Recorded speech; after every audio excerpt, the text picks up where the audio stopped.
नमस्कार, प्रभा साक्षी news network पर आप सभी का स्वागत है। इस वक्त हमारे साथ हैं विनीत नाहटा जी, जो कि श्रम मंत्रालय से हैं और जानेंगे आज के बजट के बारे में। सर, इस बार के बजट में एक खास बात यह है कि पहली बार वित्त मंत्री ने रेयर अर्थ की बात की है। क्या उसका मतलब है और क्या बड़ा होने वाला है इस बजट के माध्यम से रेयर अर्थ के क्षेत्र में?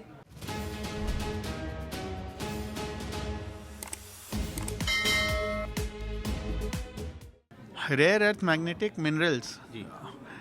बहुत अहम भूमिका निभाते हैं एज अ रॉ मटेरियल कुछ इंडस्ट्रीज़ के लिए, जो इंडिया के लिए बहुत ही क्रिटिकल है इकोनॉमिक इंडिया के इकोनॉमिक ग्रोथ के लिए। और इंडिया को 2047 में हम सपना देख रहे हैं विकसित देश बनने का। तो कुछ इंडस्ट्रीज़ हैं जो बहुत ही महत्वपूर्ण भूमिका निभाने वाली हैं इस दिशा में। वो है एक इलेक्ट्रिक व्हीकल ईवी, दूसरा सेमीकंडक्टर, डिफेंस मैन्युफैक्चरिंग, सर्वेलेंस। इन चार चीज़ों में रेयर अर्थ मिनरल्स जो हैं वो उनके रॉ मटेरियल हैं। चाइना मोनोपोलाइज करता है माइनिंग और प्रोसेसिंग में इन मिनरल्स की। चाइना ने अभी ऐलान किया है कि वो एक्सपोर्ट नहीं करेंगे और ख़ुद अपने सेल्फ कंजम्पशन के लिए इन मिनरल्स का इस्तेमाल करेंगे। तो एज अ रिज़ल्ट इंडिया ने कई ट्रीटीज़ की हैं पेरू, वेनेजुएला, चिली और ऑस्ट्रेलिया से रेयर अर्थ मिनरल की सोर्सिंग के लिए।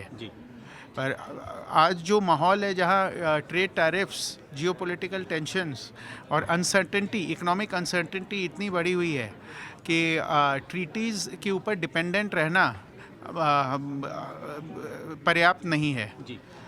तो फिनेंस मिनिस्टर का इस दिशा में ये बहुत महत्वपूर्ण कदम है। 4 स्टेट्स को फोकस करते हुए ये उड़ीसा, केरला, तमिलनाडु और Andhra Pradesh rare earth minerals की माइनिंग, एक्सप्लोरेशन और कमर्शियल एक्सप्लॉयटेशन की दिशा में ये बहुत महत्वपूर्ण कदम है। इससे हम सेल्फ सफिशिएंसी रियलाइज़ कर पाएंगे इन क्रिटिकल मिनरल्स पे, और एक्सपोर्ट्स हम के अंदर हम ग्लोबली कॉम्पिटिटिव रह सकेंगे अगर हमारा कैप्टिव माइनिंग और कंट्रोल रहा सप्लाई चेन लॉजिस्टिक्स के ऊपर। जी, बिल्कुल सही कहा सर आपने। खासतौर पे अक्सर देखने को मिलता है कि हम यहाँ पर कंपनी आ जाती हैं लेकिन रेयर अर्थ्स नहीं आ पाते, तो उत्पादन नहीं हो पाता। और जिस तरह से हम हरित ऊर्जा के क्षेत्र में बढ़ रहे हैं उसके लिए रेयर अर्थ्स काफ़ी इम्पोर्टेंट है। सर, आप श्रम मंत्रालय से हैं और सबका एक सवाल ये रहता है कि ये बजट है, ये रोज़गार कितना बढ़ाएगा। तो इस पर ही आप ज़रा बताइए कि ये रोज़गार सृजन की दिशा में ये बजट कितना सहायक सिद्ध होगा। मैं फिनेंस मिनिस्टर सीतारमन जी को बहुत बधाई देना चाहूँगा कि ये जो बजट है ये इकोनॉमिक ग्रोथ के लिए जो स्कीम्स लाई हैं उनमें नए प्रोजेक्ट्स और इम्पोर्टेंट प्रोजेक्ट्स को बढ़ावा देने के लिए बहुत ही सक्षम है। इंडस्ट्री को फिनेंस करने के लिए और कैपिटल रेजिंग के अंदर बहुत आसान ईज़ ऑफ डूइंग बिजनेस और ईज़ ऑफ फाइनेंसिंग, इसके ऊपर बहुत महत्व दिया गया है। और कैपिटल एक्सपेंडिचर के ऊपर काफ़ी जोर दिया गया है। तो जहां इंफ्रास्ट्रक्चर बिल्डिंग और कैपिटल एक्सपेंडिचर फोकस एरिया रहेगा, वहां एम्प्लॉयमेंट जनरेशन ऑटोमेटिक हो जाएगा। इसके अलावा कई सेक्टर्स हैं जो काफ़ी लेबर इंटेंसिव हैं, उनको बढ़ावा मिलने की उम्मीद है। तो एम्प्लॉयमेंट जनरेशन की दिशा में ये बजट में जो नीतियाँ अपनाई गई हैं या जो स्कीम्स लॉन्च किए गए हैं वो काफ़ी सहायक होंगे। जी, एक चीज़ और सर कि निवेश को आकर्षित करने के लिए वित्त मंत्री जी ने कई सारी घोषणाएं की हैं। वैश्विक निवेश को, राजकोषीय घाटे को कम करने के लिए प्रयास करने की बात कही गई है। तो आपको लगता है कि हम जो तीसरी अर्थव्यवस्था बनने का दुनिया में लक्ष्य लेकर चल रहे हैं उस दिशा में प्रयास एकदम सही चल रहे हैं?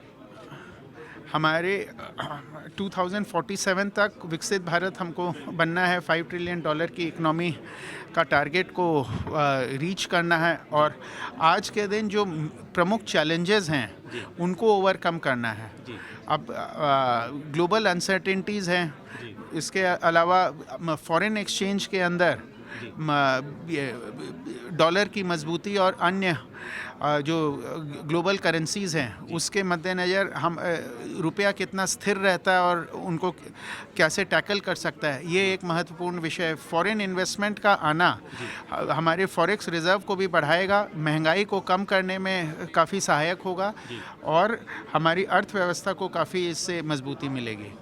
तो आज के दिन India happens to be one of the hottest destinations for global investment. महंगाई की दर हमारे यहाँ सबसे कम है और रियल रेट ऑफ इंटरेस्ट जो है लगभग 6% है, जो दुनिया के अंदर में सबसे ज़्यादा है। तो और बहुत अभी रिसेंटली हमारी क्रेडिट रेटिंग है वो भी इम्प्रूव हुई है और ग्रोथ रेट जो है हमारा लगभग 7% है। ये सारे जो फैक्टर्स हैं ये हम इंडिया को ग्लोबली आउटस्टैंडिंगली कॉम्पिटिटिव बनाता है और एक आइडियल इन्वेस्टमेंट डेस्टिनेशन के हिसाब से ये उभर के आया है। तो ये बजट जो है इसमें फॉरेन इन्वेस्टमेंट्स को बढ़ाने के लिए जो प्रावधान किए गए हैं निश्चित तौर पे ये इस दिशा में काफ़ी सहायक होंगे और हम उम्मीद करते हैं कि आगे जाके इंडिया को नंबर 3 वर्ल्ड का इकोनॉमिक पावर हाउस बनाने में ये काफ़ी मददगार होंगे। अगर आप भी लेना चाहते हैं देश दुनिया की तमाम जानकारी तो आज ही सब्सक्राइब करें हमारे चैनल को। साथ ही नीचे दिए बेल आइकन को जरूर दबाएं ताकि हर अपडेट आप तक पहुंच सके।